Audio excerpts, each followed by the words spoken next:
तो शुरू करें हम पहला पार्ट, इलेक्ट्रोस्टैटिक्स। ठीक है, बहुत ध्यान से सीखना। पूरे +2 के पहला ब्रांच जो है अपना इलेक्ट्रोडायनेमिक्स, उस इलेक्ट्रोडायनेमिक्स का बेस है इलेक्ट्रोस्टैटिक्स। पूरे इलेक्ट्रोडायनेमिक्स का बेस है अपना इलेक्ट्रोस्टैटिक्स। तो आओ ध्यान से हम पूरे इलेक्ट्रोस्टैटिक्स को सीखते हैं। ठीक है बेटा, ध्यान देना। तो लिखो सबसे पहले इलेक्ट्रोस्टैटिक्स। कंसंट्रेशन रखना बच्चों, एक एक करके सारी बात डिस्कस करते हैं। ये दो वर्ड से बना है इलेक्ट्रोस्टैटिक्स। कौन कौन से वर्ड से बना है बच्चों? पहला वर्ड है इलेक्ट्रो और दूसरा वर्ड है स्टैटिक्स। पूरे इलेक्ट्रोस्टैटिक्स में हमने पढ़ना है बच्चों चार्जेस की। लिखना बाद में, पहले समझ लो, मैं लिखने के लिए टाइम दूंगा आपको, तो स्टॉप राइटिंग। तो पूरे इलेक्ट्रोस्टैटिक्स से बच्चों हमने चार्जेस की प्रॉपर्टीज पढ़नी है इन रेस्ट। तो आपने सबसे पहली बात ध्यान रखना है कि इस पूरे यूनिट में कभी भी चार्ज मोशन में नहीं होगा। इस पूरे यूनिट में चार्ज हमेशा रेस्ट पे रहेगा। हमने चार्ज के रेस्ट की प्रॉपर्टीज पढ़नी है इसके अंदर। इससे सबसे पहला जो सवाल आता है वो सवाल ये आता है कि चार्ज क्या है? What is charge? What is charge? क्या है charge? Bahuman, what is charge? ये तो टाइप्स है। What is charge? Ritika, what is charge?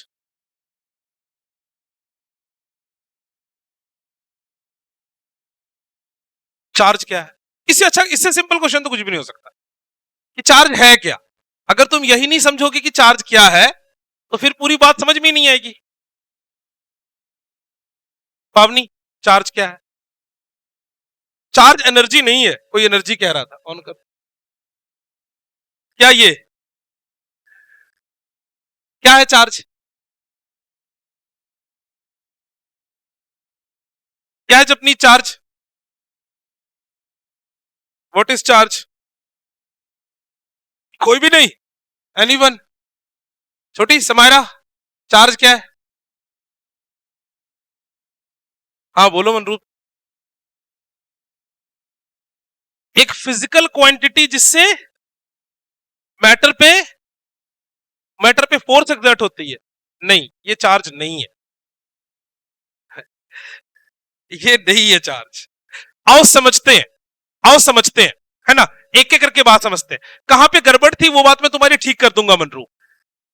ये पेन जो है, ये पेन किस चीज से बना हुआ होगा? मैटर किससे बना हुआ होगा? एटम्स।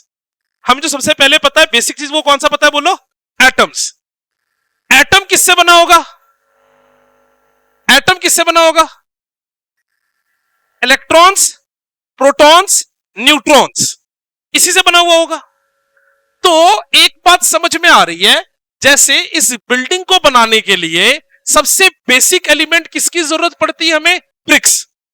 बिना ब्रिक्स की बिल्डिंग नहीं बन सकती। इस क्लासरूम के लिए सबसे जरूरी चीज क्या है? तो मानो या ना मानो, बट वो तुम हो, स्टूडेंट्स। एक इस पेन को बनाने के लिए सबसे जरूरी चीज क्या है? चार्जेस। क्या है सबसे जरूरी चीज? चार्जेस। तो चार्जेस क्या है? It is basic building block. लिखना मत, स्टॉप राइटिंग, पहले समझो पूरी बात, है ना। केवल लिखने से बात नहीं बनेगी। It is basic building block, ये लिखना मत, समझने के लिए बात है। तो क्या चार्ज से कोई छोटा पार्टिकल नहीं होता? चार्ज आपको पता है कि ब्रॉडर क्लासिफिकेशन दो तरह की, कौन कौन सी? Electrons and protons. न्यूट्रॉन को हम मानते हैं, पर न्यूट्रॉन ऐसा है जिसके ऊपर कोई चार्ज नहीं होता। तो ब्रॉडर अगर क्लासिफिकेशन की जाए तो कोई भी बॉडी किससे बनी हुई है? चार्जेस से। बोलो, कोई भी बॉडी किससे बनी हुई है? चार्जेस से। कोई भी जो मेरे पास बॉडी है वो बना पहले एटम से है। एटम के अंदर में क्या है? न्यूक्लियस। अगर हम देखें ध्यान से तो ये मेरा न्यूक्लियस है और ये मेरा शेल है। और न्यूक्लियस के अंदर में कौन प्रेजेंट है? Proton and neutrons. और शेल में कौन प्रेजेंट है बच्चों? इलेक्ट्रॉन्स। तो मोस्ट बेसिक बिल्डिंग मटेरियल क्या हुआ बोलो बच्चों? मोस्ट बेसिक बिल्डिंग मटेरियल क्या हुआ बच्चों, बोलो बच्चों मेरे पास, charges. Most basic building material क्या हुआ मेरे पास, बोलो बच्चों, चार्जेस। चार्जेस में नई बात सुनना, चार्जेस में नई बात सुनना, जो इलेक्ट्रॉन है, बहुत इंटरेस्टिंग बात है यहां पे समझना, इलेक्ट्रॉन सबसे बेसिक बिल्डिंग मटेरियल है। अगर आप इलेक्ट्रॉन को फर्दर ब्रेक करोगे तो कोई दूसरा पार्टिकल नहीं मिलेगा। अगर आप इलेक्ट्रॉन को फर्दर ब्रेक करोगे तो कोई दूसरा पार्टिकल नहीं मिलेगा। लेकिन आपको जान के हैरानी होगी कि अगर आप प्रोटॉन को ब्रेक करोगे तो प्रोटॉन फिर कुछ पार्टिकल से बना हुआ है। कोई बता सकता है उसको क्या कहते हैं? Quark particle. They are known as quark particles. लेकिन हम कभी भी क्वार्क पार्टिकल्स को बेसिक बिल्डिंग मटेरियल नहीं कहते, क्योंकि क्वार्क पार्टिकल की इंडिपेंडेंट एग्जिस्टेंस नहीं। बात थोड़ा रिलेट करना बच्चों, जैसे कुछ भी उठा लो, ये फोन है, ये फोन किससे बना हुआ होगा? तो मॉलिक्यूल से बना हुआ होगा इस प्लास्टिक के। वो मॉलिक्यूल किससे बना हुआ होगा? एटम से। वो एटम किससे बना हुआ होगा? इलेक्ट्रॉन से, प्रोटॉन से और न्यूट्रॉन से। इलेक्ट्रॉन को अगर आप तोड़ना चाहो तो इलेक्ट्रॉन को आप फर्दर पार्ट्स में ब्रेक नहीं कर सकते। अगर आप इलेक्ट्रॉन को तोड़ना चाहो तो इलेक्ट्रॉन को आप फर्दर पार्ट में ब्रेक नहीं कर सकते। लेकिन अगर आप प्रोटॉन को या न्यूट्रॉन को ब्रेक करोगे, अगर आप प्रोटॉन और न्यूट्रॉन को ब्रेक करोगे तो आपको पता चलेगा दे आर फर्दर पार्टिकल से बना हुआ है, and that particle is known as quark particles. That particle is known as my quark particles. तो लेकिन अगर आपसे कोई क्वेश्चन पूछे, मैं अगर आपसे क्वेश्चन पूछूं कि सबसे बेसिक बिल्डिंग मटेरियल क्या है, तो आप चार्जेस ही बोलोगे। रीजन पता है क्या है? क्वार्क पार्टिकल की इंडिपेंडेंट एग्जिस्टेंस नहीं होती। जैसे हम कहें कि भाई हमारे शरीर के लिए सबसे जरूरी चीज क्या है? आत्मा। और ये आत्मा है किधर ये पता नहीं है, हम इसको ढूंढ के नहीं निकाल सकते। तो इंडिपेंडेंट एग्जिस्टेंस हमारी ही है। अब है तो है, नहीं है तो नहीं है ना। साइंस में आत्मा जैसी कोई चीज नहीं है। वैसे क्वार्क पार्टिकल है तो सही, बट क्वार्क पार्टिकल को आप ब्रेक करके इंडिपेंडेंट तरीके से विजुअलाइज नहीं कर सकते। लेकिन क्वार्क पार्टिकल में इंटरेस्टिंग बात फिर सुनना जरा ध्यान से, क्या है? इलेक्ट्रॉन क्वार्क पार्टिकल से बना हुआ नहीं है। कौन बना है क्वार्क पार्टिकल से? Protons and neutrons. और प्रोटॉन और न्यूट्रॉन्स के ऊपर जो क्वार्क पार्टिकल है वो दो तरीके का होता है। एक को कहते हैं अप क्वार्क और एक को कहते हैं डाउन क्वार्क। आप में से पता नहीं किसी बच्चे ने सुना और नहीं सुना है, आज से 5-7 साल पहले जो जर्मनी में एक बहुत बड़ा साइंस लैब है, वहां एक पार्टिकल की एग्जिस्टेंस पाई गई थी जिसको हम गॉड पार्टिकल भी कहते हैं। किसी ने सुना है? गूगल करना कभी, इंस्टाग्राम से रील से टाइम मिले तो। उसको कहते हैं गॉड पार्टिकल। कहा गया है कि हम सबके अंदर वही पार्टिकल है। उस पार्टिकल की इंडिपेंडेंट एग्जिस्टेंस भी नहीं है, उसको हिस्बन पार्टिकल भी कहते हैं। हमें वो पढ़ना नहीं है, बट आज ही आप अपने कॉपी के साइड में वैसे लिख लो गॉड पार्टिकल या हिस्बन पार्टिकल। कहा गया है कि वही पार्टिकल से सारा काम हो रहा है। वो सबसे छोटा पार्टिकल है, उसको पढ़ा जाता है एटॉमिक स्टडी के फिजिक्स में। एटॉमिक स्टडी की फिजिक्स हमें पढ़नी नहीं। बट यहां तक ये अप क्वार्क और डाउन क्वार्क पे आपके एनसीईआरटी बैक साइज में क्वेश्चन है। इंटरेस्टिंग पॉइंट मैं आपको बता रहा हूं, ओल्ड एनसीईआरटी के बैक साइज में ये अप क्वार्क और डाउन क्वार्क पे क्वेश्चन बना हुआ है, एडिशनल एक्सरसाइज। तभी ये बात बतानी जरूरी है, बोसोन पार्टिकल के बारे में पढ़ाना जरूरी नहीं। तो एक बार फिर से बात समझते हैं, हम पढ़ किसके बारे में रहे बच्चों? चार्जेस। बोलो जरा किसके बारे में पढ़ रहे? चार्जेस। चार्जेस क्या है? Most basic building material of any body. तो क्या चार्ज से कोई छोटा पार्टिकल नहीं है? इलेक्ट्रॉन से कोई छोटा पार्टिकल नहीं है, लेकिन प्रोटॉन से छोटा पार्टिकल है। क्या कहते हैं उसको? Quark particles. न्यूट्रॉन से भी छोटा पार्टिकल है, उसको भी क्या कहते हैं? Quark particles. तो प्रोटॉन 2 या 3 क्वार्क पार्टिकल्स को मिलकर प्रोटॉन बना है, और 3 क्वार्क पार्टिकल्स को मिलकर न्यूट्रॉन बना है। ठीक बात है? 3 क्वार्क पार्टिकल्स को मिलकर कौन बना है? प्रोटॉन। और 3 क्वार्क पार्टिकल्स को मिलकर कौन बना है? न्यूट्रॉन। ठीक है, बात समझ में आ गई इसके बारे में। लेकिन चार्ज करता क्या है? अब जो बात मनरूप ने बोली थी वो बात पार्शियली सही है, उसको बताते हैं। वो चार्ज की कैरेक्टरिस्टिक्स है। चार्ज क्या है नहीं है, वो चार्ज की कैरेक्टरिस्टिक्स है। क्या है चार्ज की कैरेक्टरिस्टिक्स? कि अगर मैं एक चार्ज हूं, और आप भी एक चार्ज हो, तो मैं आपको क्या करूंगा, या तो अट्रैक्ट करूंगा या आपको रिपेल करूंगा।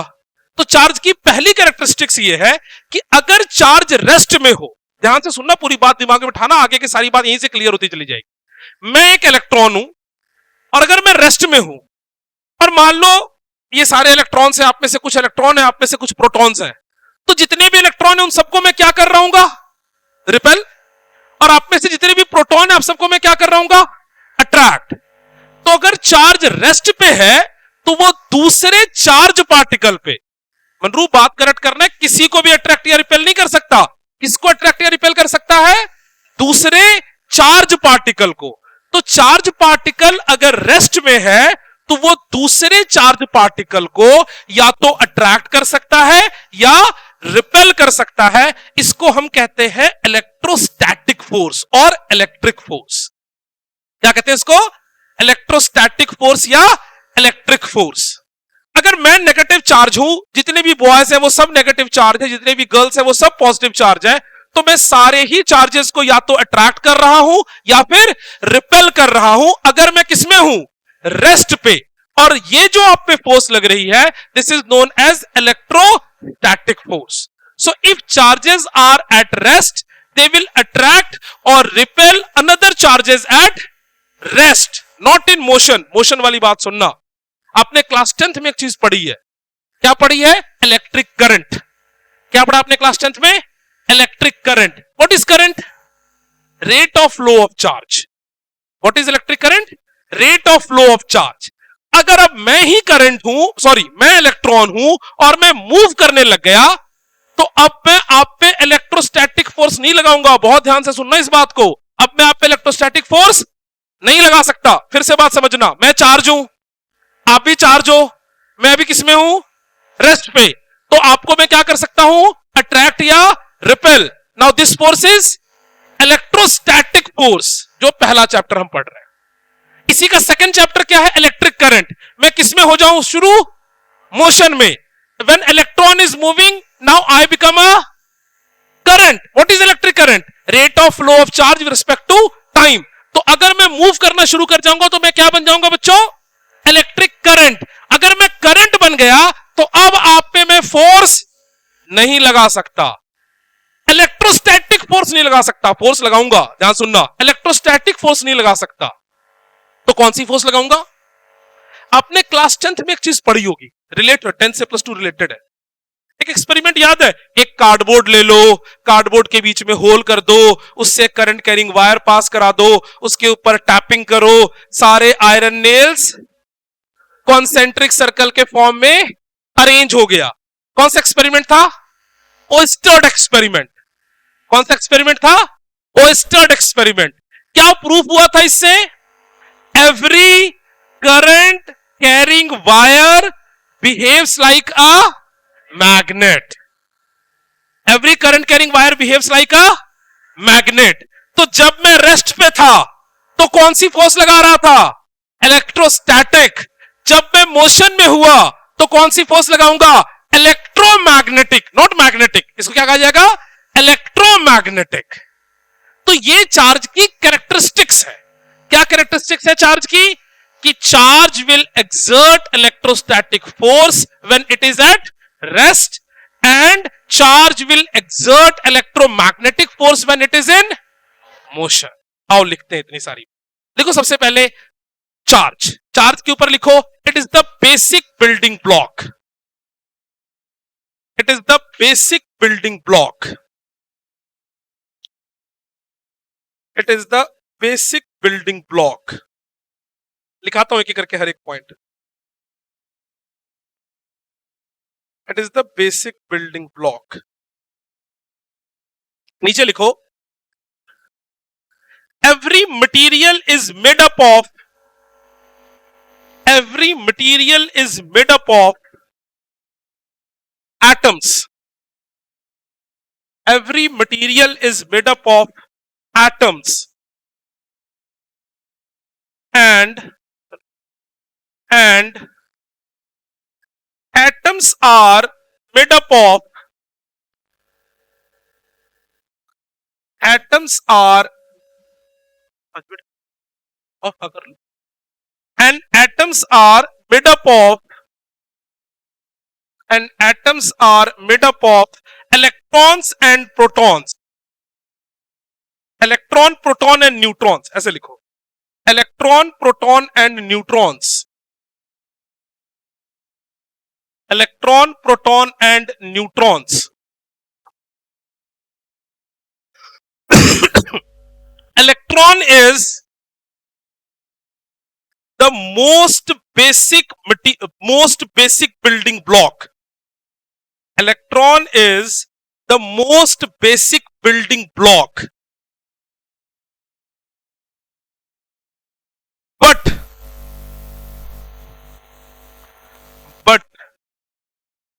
protons are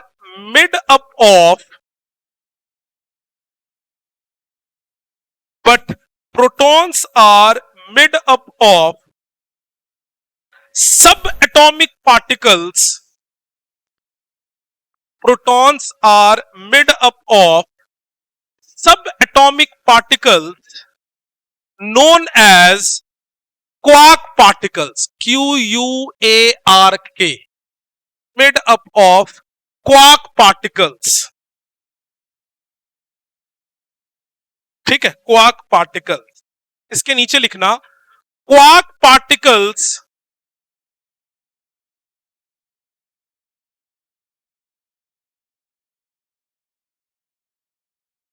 does not have independent existence. मतलब अकेला क्वार्क पार्टिकल बाहर एग्जिस्ट नहीं कर सकता. अकेला प्रोटॉन एग्जिस्ट कर सकता है, अकेला इलेक्ट्रॉन एग्जिस्ट कर सकता है, अकेला न्यूट्रॉन एग्जिस्ट कर सकता है, लेकिन अकेला क्वार्क पार्टिकल एग्जिस्ट नहीं कर सकता.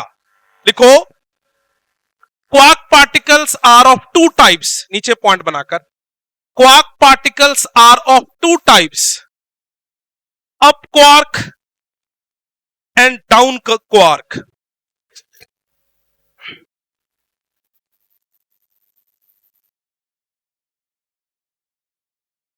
up quark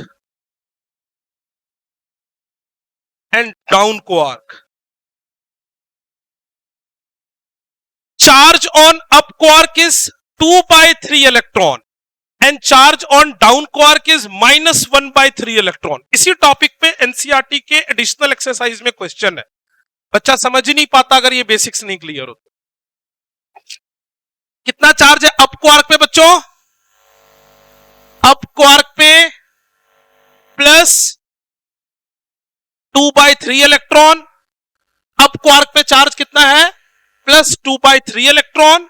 और डाउन क्वार्क पे चार्ज -1/3 इलेक्ट्रॉन. और इलेक्ट्रॉन पे चार्ज आपको सबको पता है ई होता है, जिसकी वैल्यू 1.6 इंटू 10⁻⁻19 कूलम होती है. आप खूब अच्छे से जानते हो. तो ई की वैल्यू क्या है ये आप खूब अच्छे से समझते हो. इतनी बात क्लियर है? अच्छा, प्रोटॉन के ऊपर कितना चार्ज होता है बताना जरा? 1 इलेक्ट्रॉन. प्रोटॉन के ऊपर चार्ज तो पता है ना सबको, कितनी है? ई. तो कितना अप क्वार्क होगा, कितना डाउन क्वार्क होगा कि प्रोटॉन बनेगा? खुद बताओ. दो अप क्वार्क, एक डाउन क्वार्क. कैसे? देखो जरा, इसको ऐड करो. 2/3 प्लस 2/3 कितना बन गया? 4/3 -1/3. गड़बड़ हो गया यार. बन गया ही, बन गया ही. तो अब तो प्रोटॉन का मतलब कितना होगा? प्रोटॉन में कितना चार्ज होगा बोलो बच्चों? 2 up quark, 1 down quark. Add करके देख लो. 2/3 2/3 -1/3 बच जाएगा ई. तो प्रोटॉन में कितना है? 2 up quark, 1 down quark. Proton में कितना हो गया बोलो? 2 up quark and 1 down quark. 2 up quark, 1 down quark.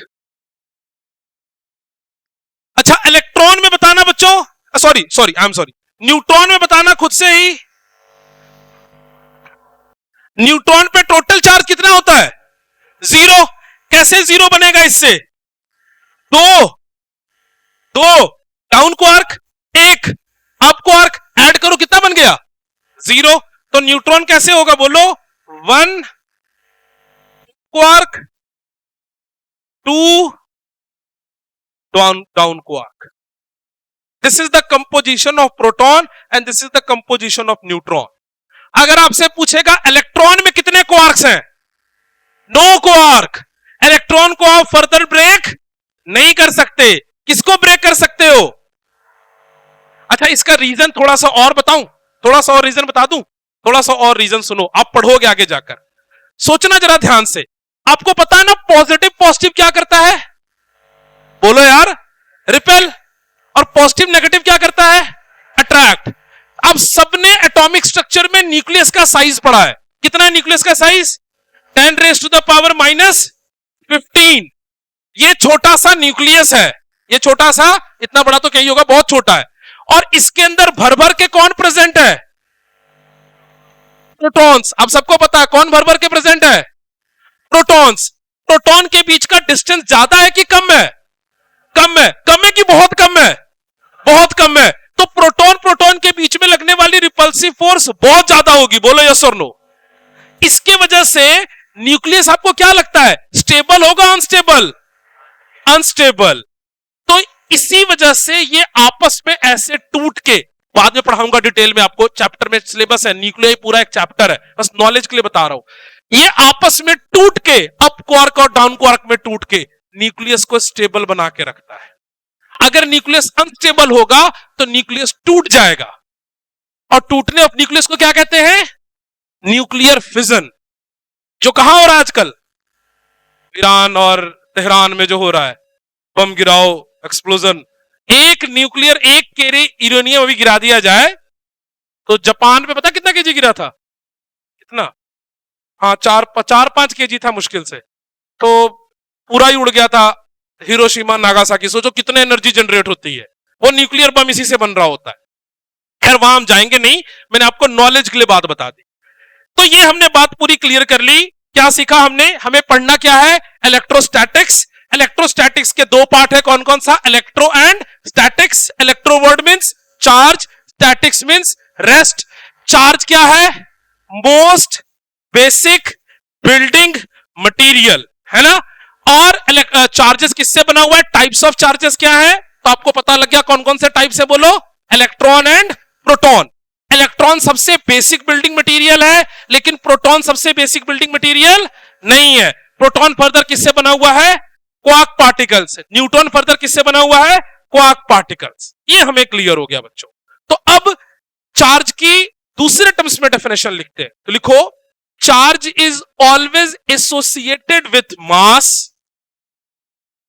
लिखो, charge is always associated with mass. Charge is always associated with mass and it shows electrostatic force is always associated with mass and it shows electrostatic force of attraction or repulsion and it shows electrostatic force of attraction or repulsion when it is at rest. Electrostatic force of attraction or repulsion when it is at rest and it shows electromagnetic forces and it shows electromagnetic forces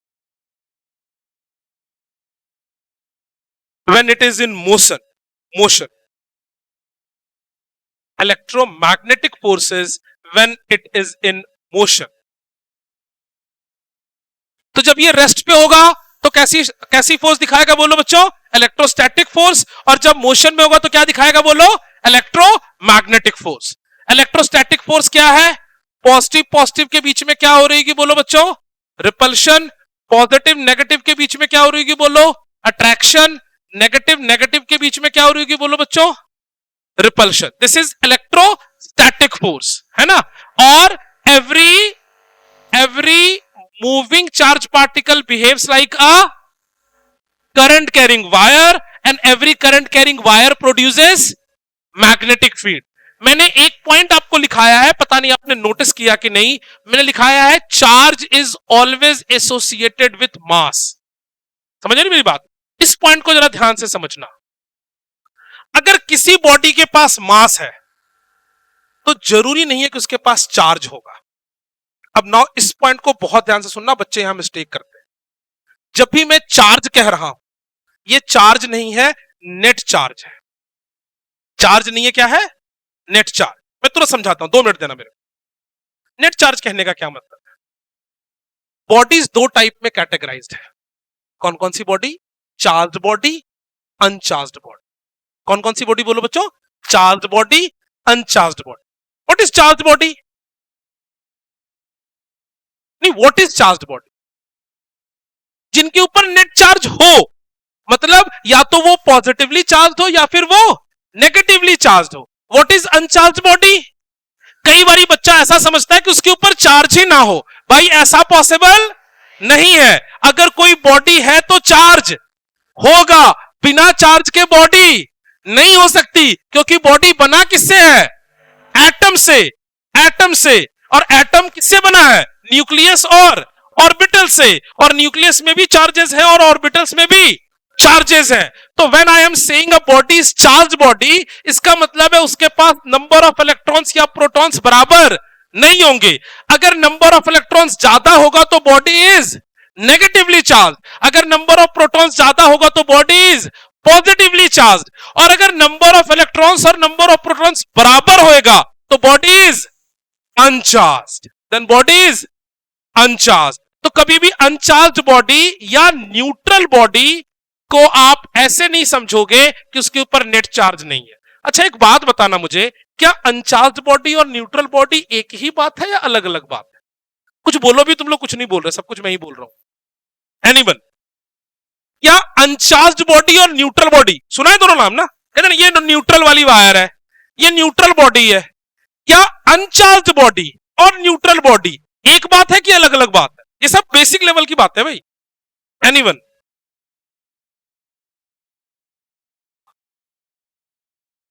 मैं बता देता हूं, मैं फिर से ध्यान से सुन लो, फिर से ध्यान से सुन लो. अगर आप चार्ज के बेसिस पर बॉडी को डिवाइड करोगे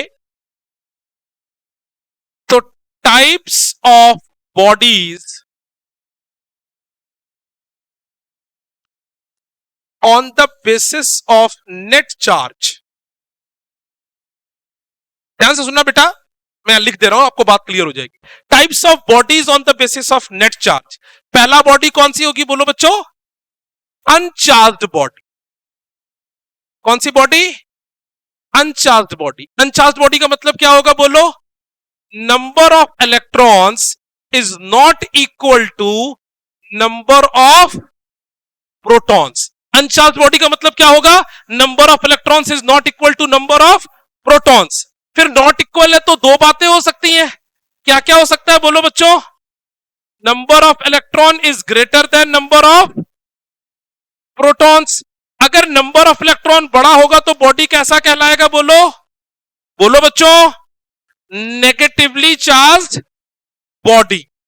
अगर इसी के जगह पर number of electron less than number of proton होगा तो क्या कहलाएगा बोलो बच्चों? Positively charged body. एक मिनट देख लेता हूं, क्या लिख दिया मैंने? हाँ जी, हाँ जी, गलत, चार्ज लिख. तो चार्ज बॉडी का मतलब क्या हो गया बोलो? Number of electron is not equal to number of protons. Number of electron अगर इक्वल नहीं है तो क्या होगा? नंबर ऑफ इलेक्ट्रॉन बड़ा होगा और नंबर ऑफ प्रोटॉन छोटा होगा. और बॉडी कैसी होगी? Negatively charge. अगर नंबर ऑफ इलेक्ट्रॉन छोटा हुआ, नंबर ऑफ प्रोटॉन बड़ा हुआ तो बॉडी कैसी होगी? Positively charge. एक बात अपने दिमाग में आप हमेशा रखना कि इन नेचर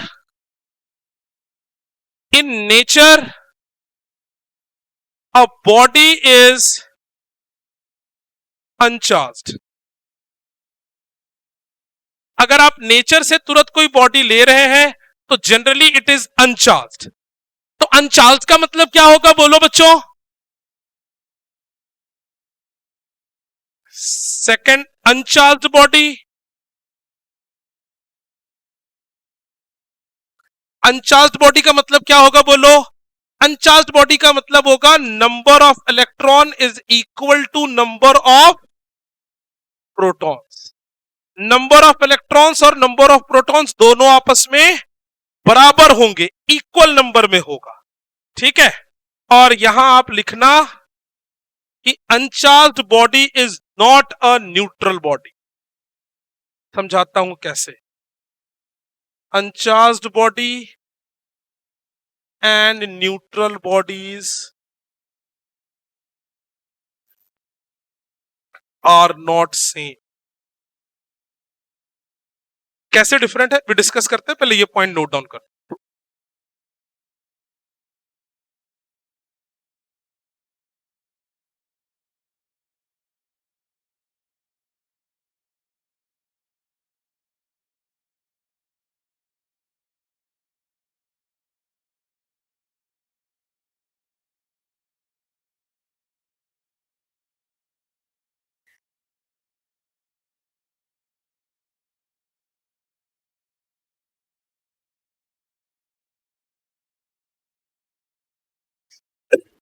डन।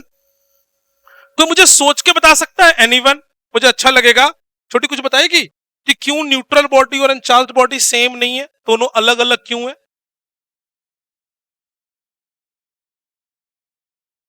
वो अनचार्ज बॉडी में भी नहीं होगी। मैं न्यूट्रल बॉडी का मतलब भी हो गया कि जितने नंबर ऑफ इलेक्ट्रॉन्स है उतने ही नंबर ऑफ प्रोटॉन्स है। अनचार्ज का मतलब भी हो गया जितने नंबर ऑफ इलेक्ट्रॉन्स है उतने ही नंबर ऑफ प्रोटॉन्स है। सोचो, थोड़ा और सोचो। वंश बाबू, क्यों नहीं होंगे दोनों सेम?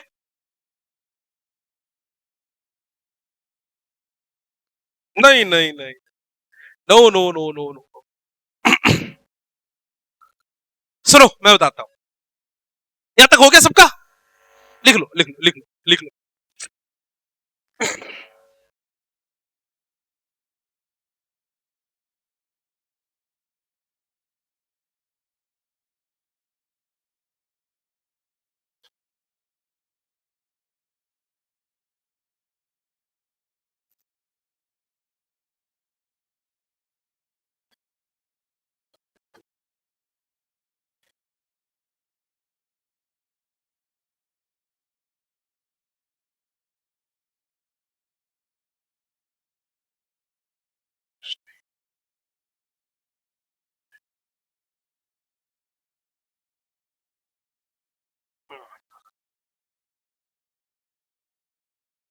ओके, देखना बच्चों। हाँ जी हाँ जी।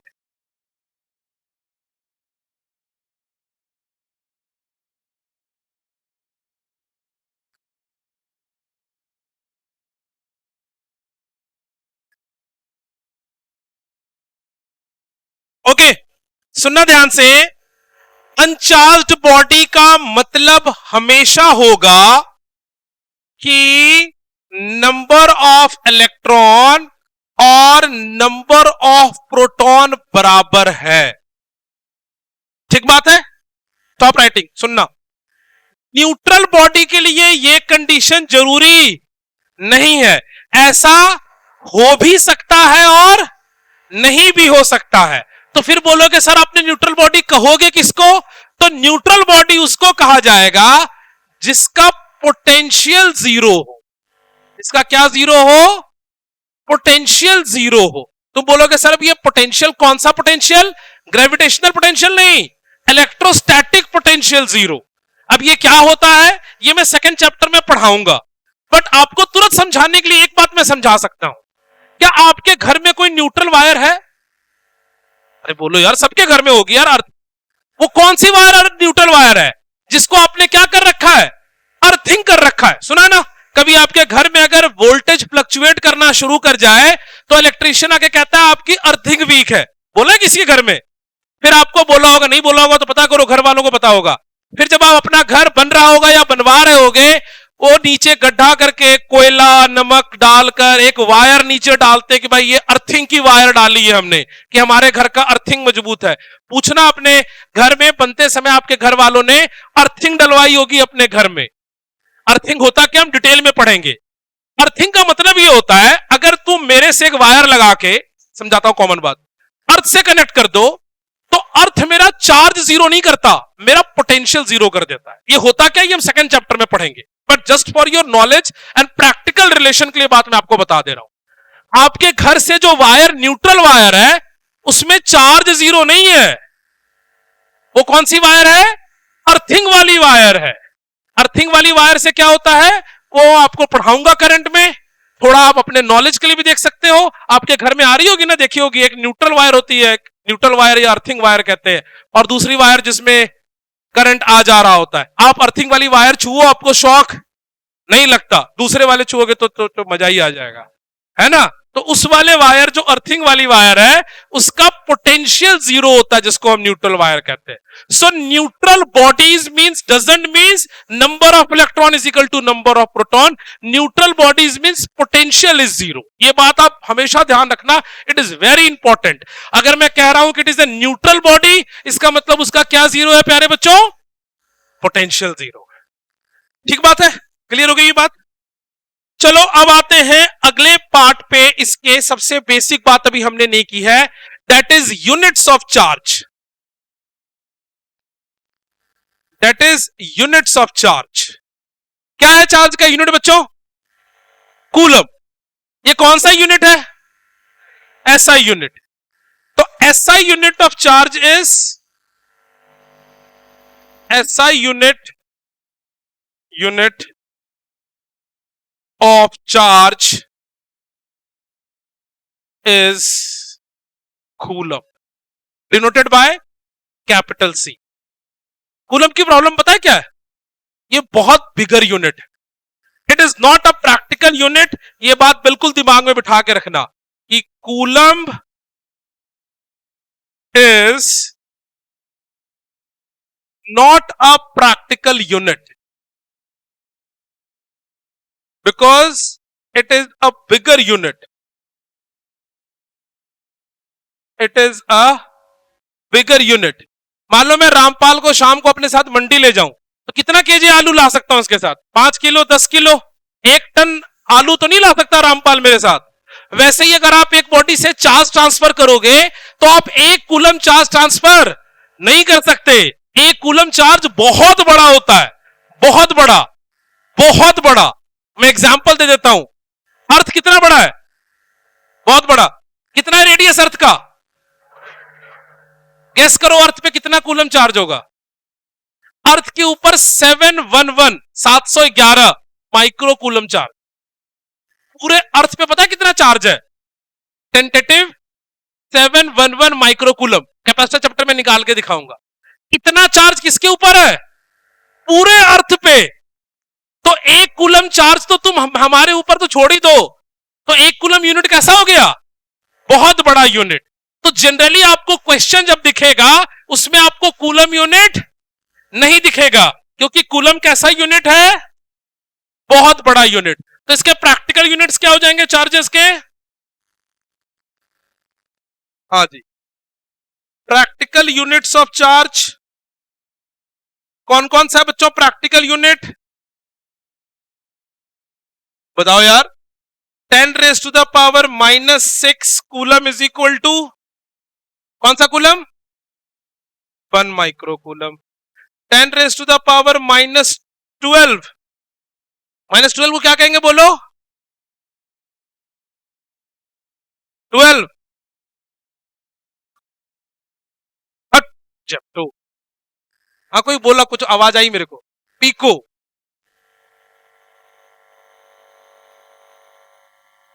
10⁻⁻9। आई एम सॉरी, यहां में मैंने पीको लिख दिया।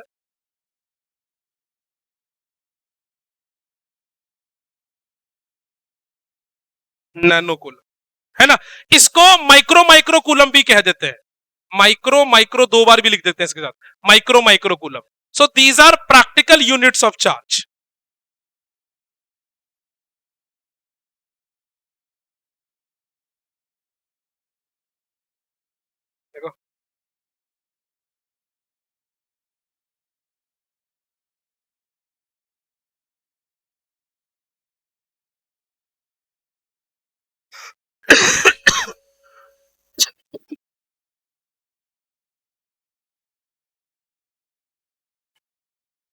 दूसरा कलर भी उठा ले मेरे भाई।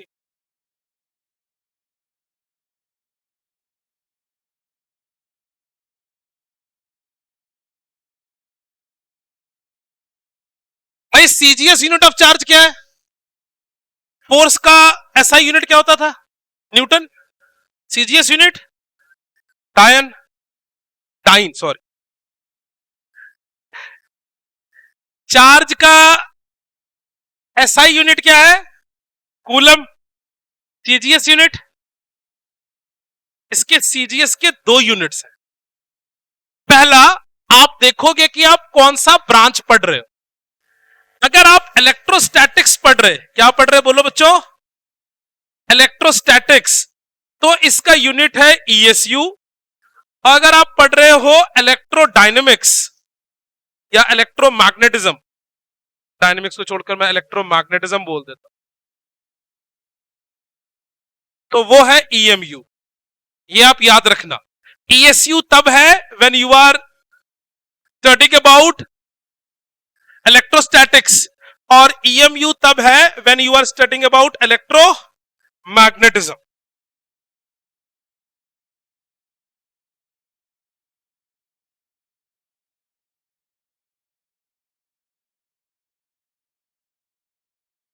रिलेशंस याद रखना, कई बार छोटा छोटा क्वेश्चन आ जाता है। 1 coulomb is equal to 3 into 10⁻⁹ ESU। 1 coulomb is equal to 3 into 10⁻⁹ ESU, और 10 coulomb is equal to 1 EMU। 10 coulomb is equal to 1 EMU।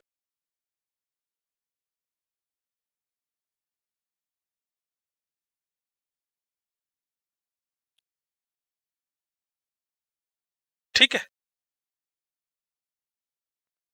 10 coulomb is equal to 1 EMU, बहुत बड़ा यूनिट।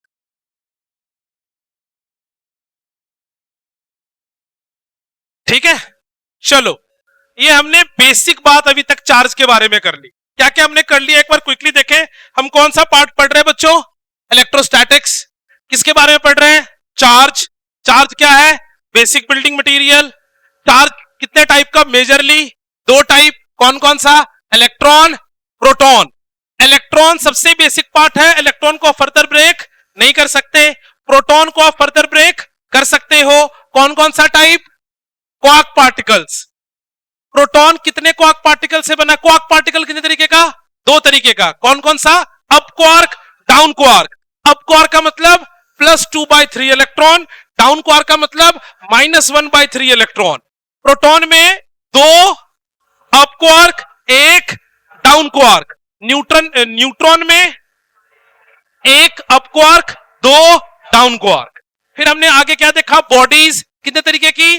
दो। कौन कौन सी? चार्ज, अनचार्ज। चार्ज का मतलब number of electron is not equal to number of protons, और uncharged का मतलब, सॉरी, चार्ज का मतलब number of electron is not equal to proton, and uncharged का मतलब number of electron is equal to number of proton. Uncharged और neutral body same नहीं होती। दूसरी बात याद रखना, चाहे आप किसी बॉडी को नेगेटिवली चार्ज्ड बोलो या आप किसी बॉडी को पॉजिटिवली चार्ज्ड बोलो, बट आप ट्रांसफर हमेशा और हमेशा केवल इलेक्ट्रॉन्स का ही कर सकते। क्यों ऐसा? इलेक्ट्रॉन कहां है? ऑर्बिट्स में। प्रोटॉन कहां है? न्यूक्लियस में। किसको निकालना आसान है? इलेक्ट्रॉन्स को। प्रोटॉन्स को निकालना बहुत मुश्किल है। तो लिखो इसके नीचे, whenever you are charging a body, whenever you are charging a body, there will be always transfer of electrons. There is always transfer of electrons. Whenever you are charging a body, there is always transfer of electrons,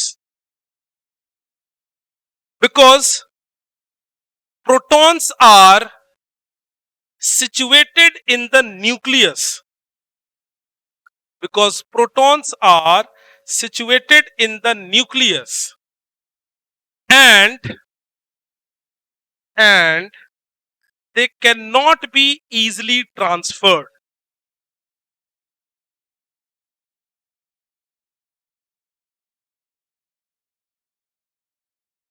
So negatively charged body को आप क्या बोलोगे?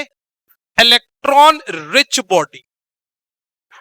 और positively charge body को आप क्या बोलोगे? Electron deficient body. इसीलिए हम दोनों को इलेक्ट्रॉन के टर्म्स में ही डिफाइन करते हैं, क्योंकि there is always transfer of electrons. There is always transfer of electrons. जब भी ट्रांसफर होगा तो इलेक्ट्रॉन्स का ही ट्रांसफर होगा. या तो आप इलेक्ट्रॉन दोगे या इलेक्ट्रॉन लोगे. तो ये बात भी आपके दिमाग में आ गई. इलेक्ट्रॉन देना और लेना किस बात पे डिपेंड करता है बच्चों? आपने एक टर्म पढ़ा होगा पहले, इज कॉल्ड इलेक्ट्रॉन एफिनिटी. क्या कहते हैं टर्म इसको? Electron affinity. What is electron affinity? What is electron affinity? Tendency of a body to gain electrons, है ना. इलेक्ट्रॉन एफिनिटी का मतलब है कि आप कितने इजीली किसी बॉडी को इलेक्ट्रॉन दे सकते हो या ले सकते. जैसे बात समझो, मान लो रामपाल मेरा एक फ्रेंड है और मैं रामपाल को रोज एक चॉकलेट देता हूं. तो अगर तुमको रामपाल को अपना फ्रेंड बनाना है तो रामपाल को कम से कम एक चॉकलेट से ज्यादा देना पड़े. अगर रामपाल लालची फ्रेंड है तो रामपाल को अगर तुमको मेरे से तोड़ना है तो कितने चॉकलेट देने पड़ेंगे? कम से कम एक चॉकलेट से ज्यादा. मान लो ये बॉडी और ये बॉडी है, दो बॉडीज है. इनको मैंने आपस में रब करा. एक हो गया नेगेटिव चार्ज, एक हो गया पॉजिटिव चार्ज. मैं पढ़ाऊंगा इसको और डिटेल में, थोड़ी समझ लो. रब किया, ये हो गया नेगेटिव, ये हो गया पॉजिटिव. जो नेगेटिव हुआ उसने क्या किया? इलेक्ट्रॉन गेन किया. और जो पॉजिटिव हो गया उसने इलेक्ट्रॉन लूज किया. अगर कुछ नहीं समझते तो समझो, जिसने गेन किया इसका मतलब इसने इससे इलेक्ट्रॉन छीन लिया. बोलो यस और नो. तो इसका जोर ज्यादा है, इसका जोर कम है. जिसका जोर कम होगा वो हमेशा कैसी बॉडी बन जाएगा? Positively charge. और जिसका जोर ज्यादा है वो क्या बन जाएगा? Negatively charge. क्योंकि जब रबिंग हो रही थी तो इसका जोर ज्यादा है, इसने इसके इलेक्ट्रॉन को खींच लिया और इसने अपने इलेक्ट्रॉन को लूज कर लिया. तो जिसने लूज किया that will become positively charge, और जिसने गेन किया डेट बिकम्स नेगेटिवली चार्ज. नीचे पॉइंट बना लो. The body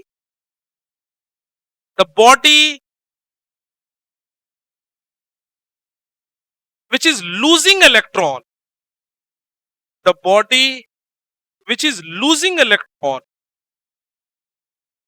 will become positively charged, will become positively charged, and the body which is gaining electron which is gaining electron will become negatively charged, will become negatively charged.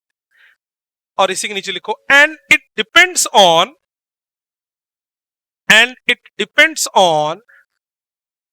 electron affinity of a body, and it depends on electron affinity of a body. और common language में अगर affinity समझ में नहीं आती तो आप एक ही बात समझ सकते हो. क्या समझ सकते हो बच्चों? किसका जोर ज्यादा है. जिसका जोर ज्यादा होगा वो क्या बन जाएगा? Negatively charge. वो इलेक्ट्रॉन छीन लेगा. और जिसका जोर कम है वो इलेक्ट्रॉन लूज कर देगा. नेक्स्ट पॉइंट देखो. Types of bodies on the basis of flow of charge from it. Types of bodies on the basis of flow of charge from it.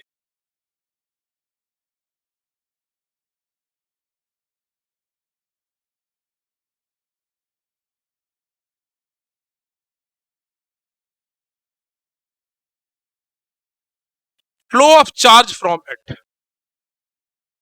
और कौन से टाइप से बोलो? कंडक्टर और इंसुलेटर। सबको ही समझते हो, बहुत छोटी क्लास से पढ़ते आ रहे हो। एक बार समझा सकते हो मुझे what is conductor and what is insulator? क्या कंडक्टर होता है और क्या इंसुलेटर होता है? दिवजोत, व्हाट इज कंडक्टर और ऐसा क्यों होता है?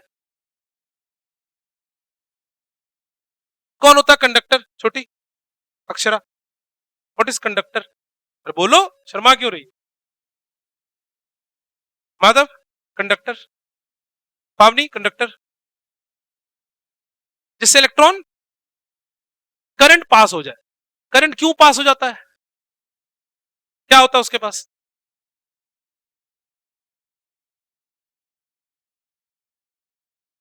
यस, बिल्कुल ठीक, बहुत बढ़िया। मान लो हर्षित ने किसी को मैसेज अभी लिखा, हाय, खाना खाया। अगर ये मैसेज डिलीवर हो गया तो इसका मतलब इसके मोबाइल में भी नेटवर्क है और उसके मोबाइल में भी नेटवर्क है। अगर इसने मैसेज भेजा और डिलीवर नहीं हुआ, इसका मतलब नेटवर्क नहीं है। हो सकता है कि अगला आदमी भी ना हो, बट एक बात तो कंफर्म्ड है कि नेटवर्क नहीं है। अगर इलेक्ट्रॉन, तभी मैंने टाइप में लिखा है, अगर इलेक्ट्रॉन फ्लो कर रहा है, उसको लेके जाने वाला कौन चाहिए? कैरियर। कौन चाहिए उसके लिए? कैरियर। अगर कैरियर नहीं होगा तो इलेक्ट्रॉन फ्लो नहीं कर सकता। इलेक्ट्रॉन तभी फ्लो कर सकता है कि अगर उसके पास कौन हो? Electron carriers. और वो कौन है पता है? कौन है? Free electrons. कौन होता है फ्री इलेक्ट्रॉन्स? Valence electrons. कौन होता है फ्री इलेक्ट्रॉन्स? Valence electrons. और समझ लेते हैं इस बात को भी, डिटेल में समझते हैं, बहुत इंपॉर्टेंट। ये मेरा न्यूक्लियस है और ये न्यूक्लियस के साथ मेरे क्या है? शेल्स। और शेल्स में कौन प्रेजेंट है प्यारे बच्चों? इलेक्ट्रॉन्स। जो आउटर मोस्ट शेल में इलेक्ट्रॉन प्रेजेंट है उसको मैं क्या कहता हूं, बोलो बच्चों? Valence electrons. जैसे जैसे आप न्यूक्लियस से दूर जाओगे, न्यूक्लियस का उस पर होल्ड उतना ही रहेगा, कम होता जाएगा, कम होता जाएगा। तो आउटर मोस्ट शेल के इलेक्ट्रॉन्स को हम क्या कहते हैं, बोलो बच्चों? Free electrons. और ये जो फ्री इलेक्ट्रॉन है ये नेटवर्क का काम करता है, कैरियर्स का काम करता है ना? चार्जेस को एक जगह से दूसरी तक क्या करके लेके जाता है? कैरी करता है। तो व्हाट इज कंडक्टर? जिसमें चार्ज मूव कर सकता है, फ्लो कर सकता है। और उसके पास क्यों फ्लो कर सकता है? क्योंकि उसके पास चार्ज कैरियर्स है। और वो चार्ज कैरियर्स कौन है? Free electrons. इंसुलेटर कौन है? जिसमें चार्ज फ्लो नहीं कर सकता। क्यों नहीं कर सकता? क्योंकि उसके पास कैरियर्स नहीं है। और कैरियर्स नहीं है मतलब कौन है? फ्री इलेक्ट्रॉन्स नहीं है, वैलेंस इलेक्ट्रॉन्स नहीं। अब ये कैरी करने का क्या फायदा और क्या नुकसान है, ये जरा समझना, ये बहुत इंटरेस्टिंग है। डेफिनेशन लिखा देता हूं इसको इस टर्म्स में। मान लो ये कोई एक कंडक्टर है, मान लो ये आयरन का कोई पीस है। बहुत ध्यान से सुनना इस बात को, बहुत इंटरेस्टिंग है। आने वाले टॉपिक पे बहुत सारा क्वेश्चन इस पर डिपेंड करता है। मान लो इसको मैंने चार्जेस दिए। क्या दिए इसको मैंने? Charges, excess of charges. तुमको जान के अच्छा भी लगेगा कि वो सारा का सारा चार्ज इसके हमेशा ही सरफेस पे लाया करेगा। कहां लाया करेगा? सरफेस पे। ध्यान से सुनना, हमेशा याद रखना, बहुत इंपॉर्टेंट प्रॉपर्टी है, very very very important property. मैंने यहां पे लाके इसको 3-4 इलेक्ट्रॉन दे दिए, यहां दिया। ये इलेक्ट्रॉन्स हमेशा फ्लो करके कहां चला जाएगा? इसके सरफेस पे। किसके सरफेस पर? कंडक्टर के सरफेस पर या आयरन के सरफेस पर। तो कोई भी कंडक्टर अगर है और अगर वो कंडक्टर चार्ज है तो उस कंडक्टर पे चार्जेस हमेशा उसके सरफेस पे होगा। Now let me clear the point. जब मैं चार्जेस कह रहा हूं तो ये एक्सेस ऑफ चार्जेस कह रहा हूं। क्या कह रहा हूं? Excess of charges. मान लो हर्षित को पॉकेट मनी मिलती है 100 रुपए रोज, इसके 50 रुपए के खर्चे हैं चॉकलेट देने के लिए। तो बचे हुए 50 रुपए इसकी रिक्वायरमेंट है कि 50 रुपए तो चॉकलेट दूंगा तो बात बनी रहेगी।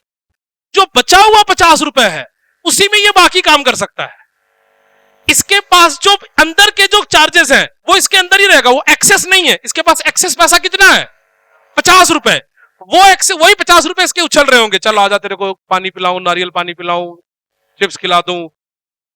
इसके पास जो ये इलेक्ट्रॉन पता है कौन सा है? ये कौन सा चार्ज है? Excess of charge. क्योंकि हर बॉडी किससे बनी होती है? चार्ज से ही बनी होती है। तो चार्ज तो है ही। ये कौन सा चार्ज है?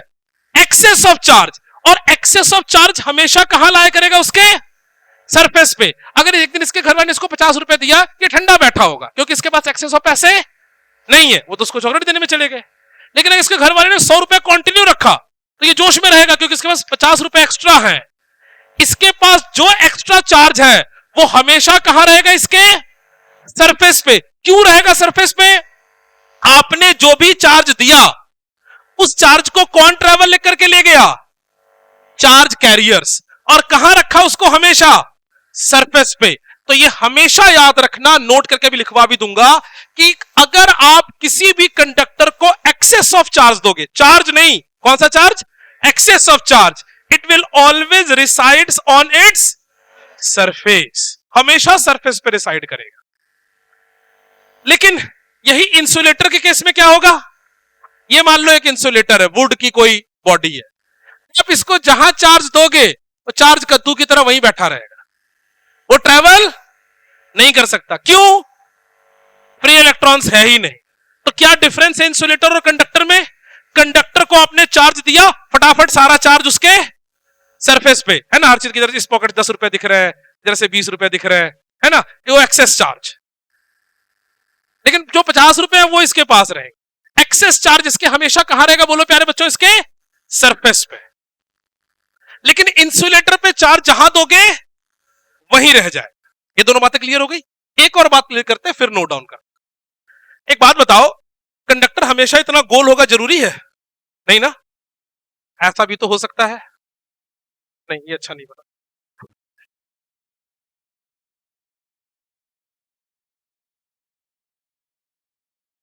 चलो इससे काम चला लो, ध्यान देना जरा सा।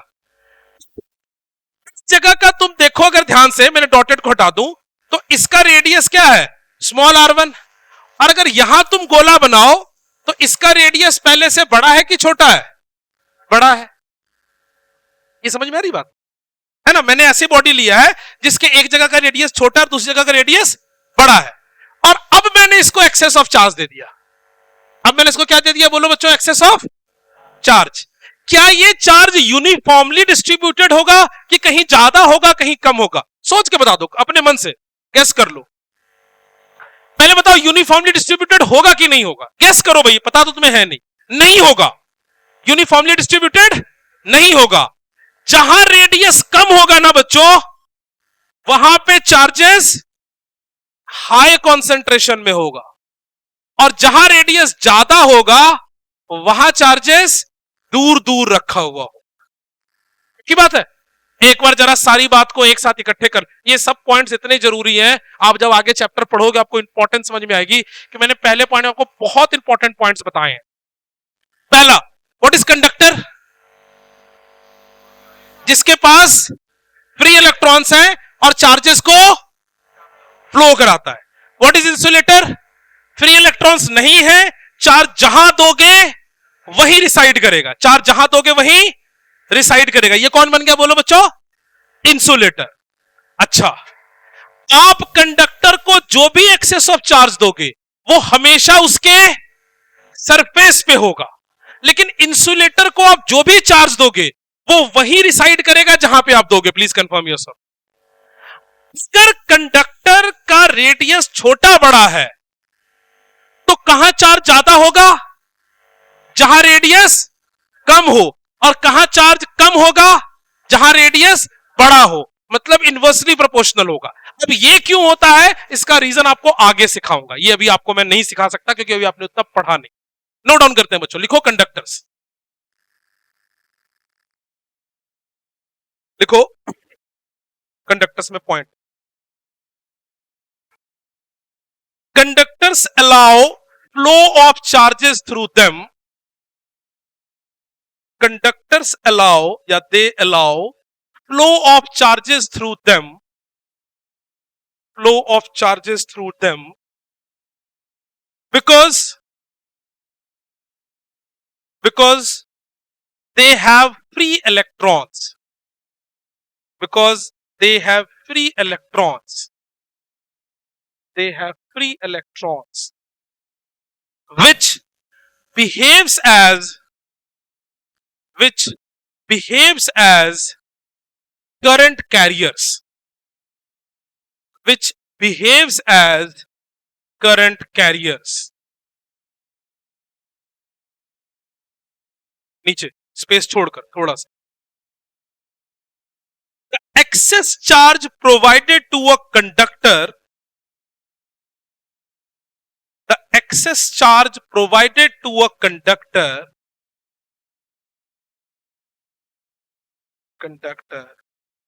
will always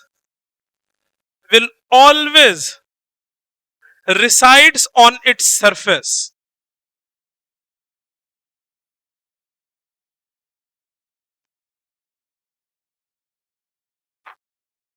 ब्रैकेट में लिख लो, no excess charge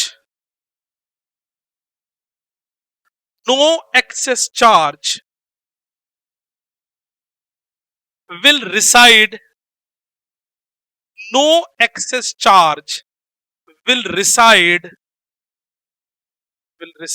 inside the conductor. No excess charge will reside inside the conductor. ये डायग्राम बना दो और फिर ये डायग्राम भी बना दो. ये दोनों डायग्राम इसके नीचे बना दो. याद रहे, दिस इज फॉर कंडक्टर.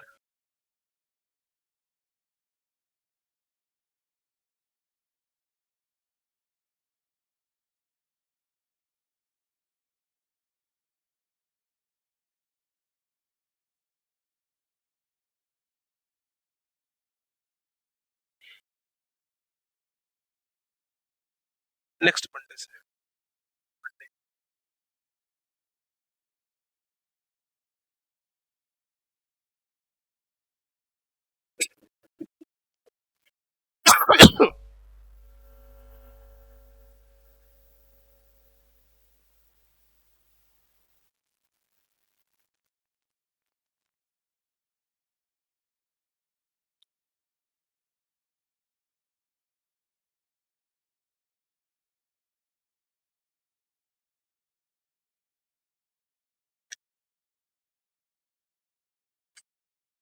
इसके बाद ही होती है. ठीक है, दोनों डायग्राम बना दिए बच्चों. अच्छा, ऐसा मत सोचना कि इलेक्ट्रॉन ही आउटर सरफेस पे रहेगा. अगर ये कोई कंडक्टर है तो प्रोटॉन्स भी इसके आउटर सरफेस पर होगा. अपने मन से थ्योरी मत बना लेना कि सर ने इलेक्ट्रॉन बनाया है तो प्रोटॉन फ्लो नहीं करेगा. जो भी एक्सेस में दोगे सब वहां चला जाएगा. चाहे इलेक्ट्रॉन दो चाहे प्रोटॉन दो, दोनों ही आउटर सरफेस पे चला जाएगा.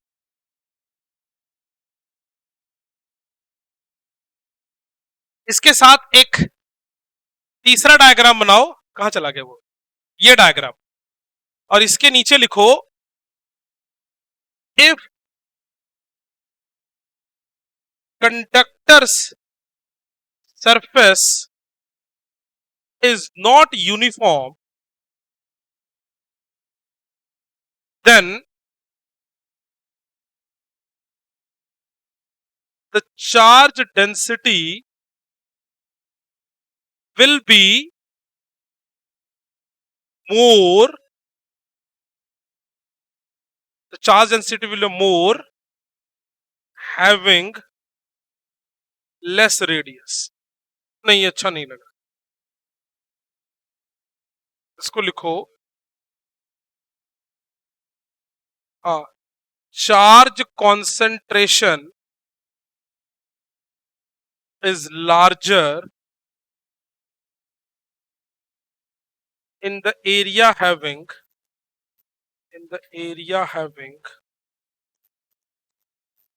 lower radius. जहां रेडियस कम होगा वहां चार्ज कॉन्सेंट्रेशन ज्यादा होगा. ये याद रखना. These are very important points. These are very important points कि जहां पे रेडियस छोटा होगा वहां चार्ज की कॉन्सेंट्रेशन ज्यादा होगी. जहां रेडियस बड़ा होएगा वहां चार्ज की कॉन्सेंट्रेशन कम होगी. एक खत्म, टॉपिक तो शेप करने दो पूरा. लास्ट लाइन इंसुलेटर रह गया, अब खत्म तो बोल, बस एक लाइन बोलने तो दो यार।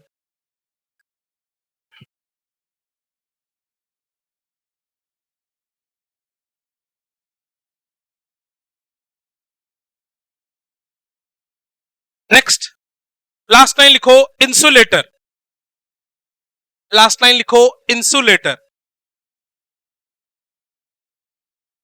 लिखो insulator does not allow, insulator does not allow flow of charges through them, insulator does not allow flow of charges through them as there is no free electrons, as there is no free electrons। Last line लिखो, paragraph change करके space छोड़कर, थोड़ा space छोड़ के लिखना, ये point important है। The excess charge given to, the excess charge given to insulator, the excess charge given to insulator will reside, the excess charge given to insulator will reside at the same place where it is provided, bracket में, it will not flow to the outer surface of insulator, it will not flow to the outer surface of insulator, it will not flow to the outer surface of insulator। ये outer surface of insulator तक flow करके नहीं जाएगा। Diagram बना दो insulator का, insulator का ये डायग्राम बना दो।